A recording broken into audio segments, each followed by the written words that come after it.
3 हिस्सों में टूट जाता है। किस रेशो में टूट रहा है? 1:2:3। ठीक है भाई, यानी ये पूरा मिला के हीरा कितने का होगा? 3 और 2 5 और 1 6 यूनिट का हीरा होगा, जो 3 हिस्सों में टूट गया होगा। पहले हिस्से का वजन 1 यूनिट होगा, दूसरे हिस्से का वजन 2 यूनिट होगा, और तीसरे हिस्से का वजन जो है वो 3 यूनिट होगा, है ना। आगे बढ़ते हैं।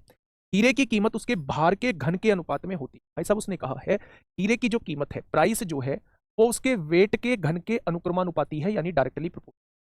हीरे की कीमत उसके भार के घन के अनुपात में होती है। तो इसका भार कितना है, वेट कितना है? 6, तो इसका घन कर देंगे तो इसकी कीमत कितनी आ जाएगी? 200। 6 का क्यूब 216 आ जाएगा। अगर मैं आपसे कहूं इसका घन कितना है? 1 है, इसका घन कितना है? 8 है, और इसका घन कितना है? 3 तिया 9 तिया 27 है। तो आप कहेंगे भैया टूटने के बाद जो उन तीनों की कीमत रह गई होगी वो 36 रह गई होगी। मैंने कहा बिल्कुल रह गई। उसने कहा है यदि टूटने से पहले हीरे की कीमत 47,500, तो उसने कहा है कि भैया टूटने के बाद हीरे की कीमत में गिरावट ज्ञात की।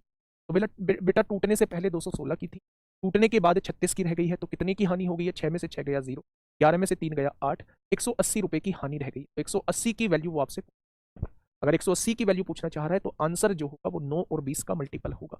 तो 9 का मल्टीपल देख लीजिए, 5 50,000 9 का मल्टीपल नहीं है, 7 4 11 4 15 9 का मल्टीपल नहीं है, 9 6 15 3 18 9 का मल्टीपल है, ये 9 का मल्टीपल नहीं। तो मेरे दोस्त क्या हो जाएगा अगर मैं आप लोगों से कहूं कि इसका जवाब क्या होगा? 39,000। ठीक है। बाकी आप लोग मेथड से करना चाहें तो वो आपसे 180 की वैल्यू पूछना चाह रहा है, हानि पूछ, लेकिन उसने शुरुआत वाली वैल्यू कितनी है? 216।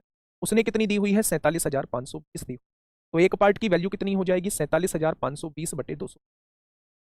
तो यहां से काटिए, 9 पंजे 45, 9 दूनी 18, 9 अट्ठे 72, 0, 9 दूनी 18, 9 चौक 36 हो जाए। ठीक है। 8 से काटेंगे, 8 छिंग 48 होता है, 8 छिंग 48 0, 8 तिया 24, 3 से काटेंगे 220 बार कटेगा। अगर 1 बराबर 220 है तो 180 बराबर कितना हो जाएगा? आप लोग गुणा कर लेंगे तो 39,600 इस क्वेश्चन का जवाब आ जाएगा। मैं फिर से समझा रहा हूं, इंपोर्टेंट क्वेश्चन होता है हीरे टूटने वाला क्वेश्चन, बड़ा बढ़िया क्वेश्चन होता है।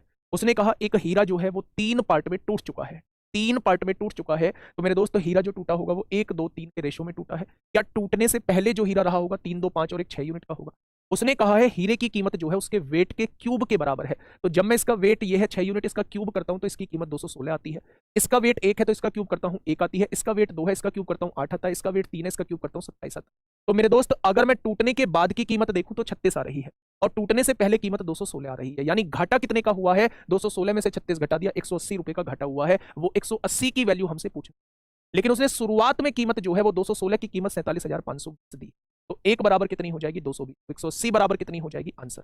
वैसे यहां भी देख सकते थे, जब 180 की वैल्यू वो पूछना चाह रहा है तो आंसर जो होगा वो 9 का मल्टीपल। ठीक है, चलिए नेक्स्ट क्वेश्चन आप लोगों के सामने।